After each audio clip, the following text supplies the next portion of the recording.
Bonsoir à tous, c'est Gogok, j'espère que vous allez bien. Aujourd'hui on se retrouve pour la dernière et troisième partie de ma collection de mangas.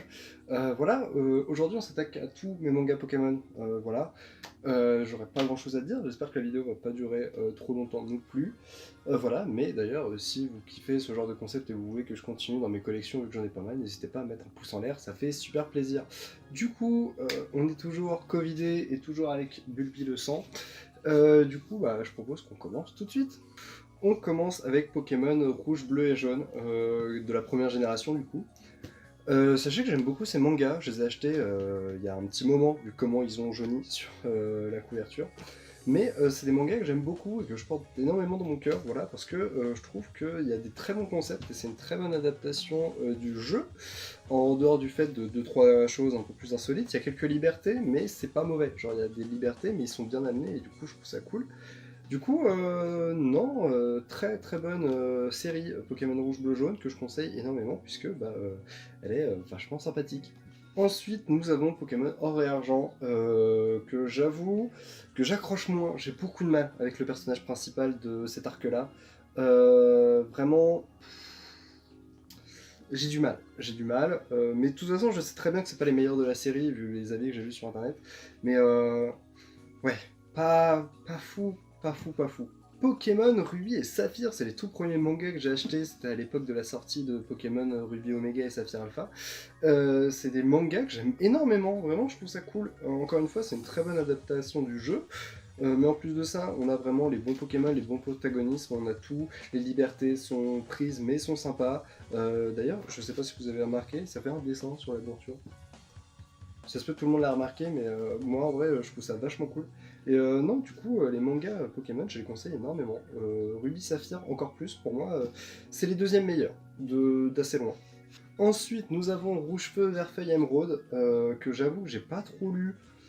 J'ai essayé de m'y mettre, mais j'ai beaucoup de mal. Vraiment, je vais pas vous le cacher, j'ai beaucoup de mal à m'y mettre. Eux, c'est ceux qui m'attirent le moins. Vraiment, parmi tous ceux que j'ai pu lire ou quoi, c'est ceux qui m'attirent le moins. Du coup, j'ai essayé de m'y mettre. J'avoue que j'ai du mal. Si vraiment j'ai plus rien à lire, je m'y mettrai parce que ils sont pas folichons quoi. Pokémon Urgot et Soul Silver que j'ai eu il y a pas si longtemps que ça, que je trouve vachement cool. Voilà, c'est un one shot, on va dire qui reprend des éléments d'Argold et Soul Silver, mais c'est vachement bien amené, c'est vachement cool, et du coup, j'aime beaucoup, c'est vachement cute, j'aime bien. Puisqu'on en parle, Pokémon Diamant, Perle et Platine, je suis pas un grand fan de la 4G, voilà. Au départ, j'aimais beaucoup la quatrième génération, c'est celle avec laquelle j'ai grandi, mais j'avoue que je suis pas un très très grand fan de la 4G avec toute la hype et tout ça, avec des remakes complètement pétés, mais en manga, ça va. Genre, c'est pas le meilleur, voilà, ça se laisse lire, mais c'est pas non plus le chef-d'œuvre qui révolutionnera le manga Pokémon. Voilà. Je sais que c'est les derniers à être publiés. Euh... Ouais. Ensuite, mon manga ainsi que ma génération préférée de Pokémon, Pokémon Noir et Blanc. Je les ai achetés, je crois que c'est les deuxièmes que j'ai achetés, et putain, je les trouve incroyables, vraiment. Je les trouve vachement cool. Genre, en fait, ça commence un peu d'une manière assez enfantine, et au final, ça finit avec un vrai débat philosophique sur la vie, et je trouve ça vachement cool. C'est vraiment dans l'esprit des jeux, et du coup, non, Pokémon Noir et Blanc en manga, je vous les conseille énormément. Et je trouve les jaquettes vraiment belles, voilà. J'aime beaucoup les mangas en petit format, comme ça, pas comme les gros formats comme ça. Je trouve ça cool, hein. C'est très joli dans la collection. Mais pour lire, je préfère les petits mangas comme ça. Et j'aime bien, tout simplement. Ensuite, nous avons Pokémon X et Y. X et Y, qui pour moi, sont des excellents jeux. Mais j'en reparlerai plus profondément dans une autre vidéo. J'aime beaucoup X et Y. Et en manga, ça rend super bien parce qu'on a l'histoire d'un mec qui était vachement fort au combat Pokémon et qui commence à entamer une dépression de jeune bien prometteur ou quoi. Et en vrai, il y a un super bon message là-dedans, voilà. Et je sais pas si je l'ai dit que tous les mangas étaient très bien dessinés ou quoi, mais c'est le cas, les mangas sont très bien dessinés, font assez enfantin, et en fait ça représente assez bien l'esprit du jeu Pokémon, qui est à la base un jeu pour enfants, et derrière ça peut porter un message super adulte. Et du coup dans Pokémon X et Y, je trouve que ça rend, ma foi, plutôt nickel. Ouais, j'ai pas honte de le dire, ouais, nickel. Un peu moins nickel, on a Pokémon Soleil et Lune. Beaucoup disent que Soleil et Lune, c'est là, à partir de ce moment-là, où Pokémon a commencé à faire des jeux en trop. Pour moi, pas du tout. Au contraire, Soleil et Lune était vachement bien, et c'est à partir de Ultra Soleil et Ultra Lune où ça commençait à être la merde. Mais j'aime énormément Soleil et Lune. Voilà, il y a une ambiance plage, une ambiance...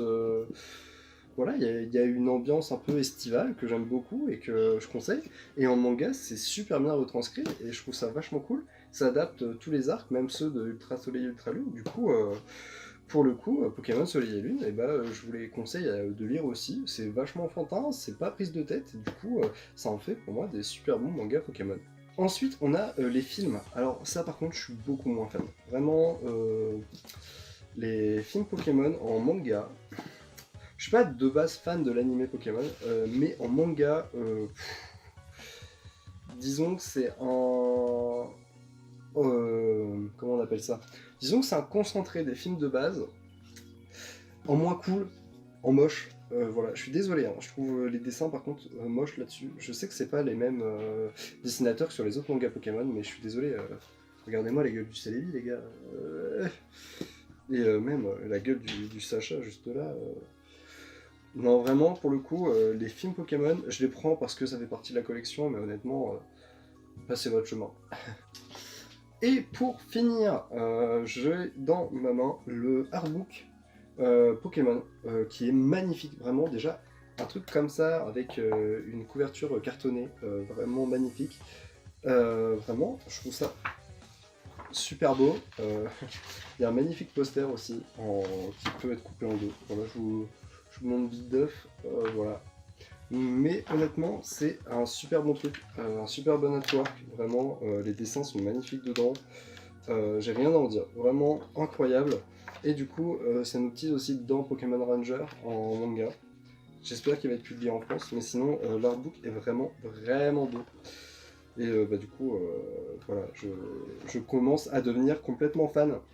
Salut à tous, c'est Gauthier du futur. Alors je me suis rendu compte que la partie était pas claire, du coup j'ai décidé de la refaire au montage, et en plus de ça, j'ai déjà 2-3 choses à rajouter. Déjà, pour commencer, j'ai enfin fini les Red Ice Sword Akamega Kill. Voilà, maintenant j'ai officiellement tous les tomes, il me reste plus qu'à être à jour sur Blue Ice Sword, et ce sera bon. Du coup voilà, ça c'est une bonne chose de faite. Et ensuite, je me suis pris les Demon Slayer, enfin, il m'en manque que le 2, 3, 4, mais que j'ai commandé, qui vont pas tarder à arriver. Du coup voilà, je suis à jour, je suis au tome 21, puisque le tome 22 et 23 sont pas encore sortis en France à l'heure où je vous fais cette vidéo. Et en plus de ça, j'ai pris le spin-off ainsi que le fanbook officiel. Voilà, du coup, je commence les spin-offs en même temps, voilà. On remercie le Pass Culture. Et du coup, pour expliquer la manière dont je range mes mangas, la réponse va être encore plus simple. En fait, je les range par nombre de tomes. C'est-à-dire que par exemple, on prend Solo Man qui n'a que 2 tomes, forcément il sera tout premier de la liste.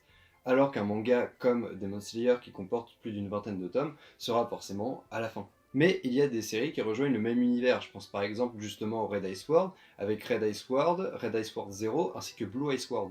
Ce qui fait du coup qu'à la place de compter juste chaque série indépendamment qui soit dispatchée un petit peu partout au milieu de ma bibliothèque, et en fait je les compte comme un seul groupe. Et donc le nombre de tomes ne sera pas juste le nombre de tomes par exemple de Red Ice Sword, mais sera le nombre de tomes de Red Ice Sword, plus celui de Red Ice Sword 0, plus celui de Blue Ice Sword. C'est pour cela d'ailleurs que les Citrus sont avec les Citrus Plus, que les Tokyo Ghoul sont avec les Tokyo Ghoul Re, et que les High School of the Dead sont avec les 2HX que je n'ai pas encore mais que je compte comme si. Voilà, c'est tout pour moi. Je vous laisse avec l'outro. Bref, voilà, c'est tout ce que j'allais dire sur ma collection de mangas. Je pense que je referai d'autres collections parce que je collectionne pas mal de trucs, comme j'ai dit dans la dernière vidéo. Je vais pas trop me répéter, juste j'espère que la vidéo vous aura plu. Si c'est le cas, n'hésitez pas à mettre un pouce en l'air, à vous abonner, ça fait super plaisir. Même à me faire des retours, je prends énormément de temps à tout lire. N'hésitez pas non plus à me suivre sur les réseaux sociaux, comme je l'ai dit sur Instagram, c'est là où je montre quand je m'achète de nouveaux mangas, ainsi que sur TikTok, je fais souvent des lives où je parle de manga justement, et aussi sur Twitter. Twitter c'est vraiment un bonus parce qu'il faut vraiment que je m'y mette. Bref, j'espère que la vidéo vous aura plu, je vous fais des gros bisous, c'était Gogox, à la prochaine, salut!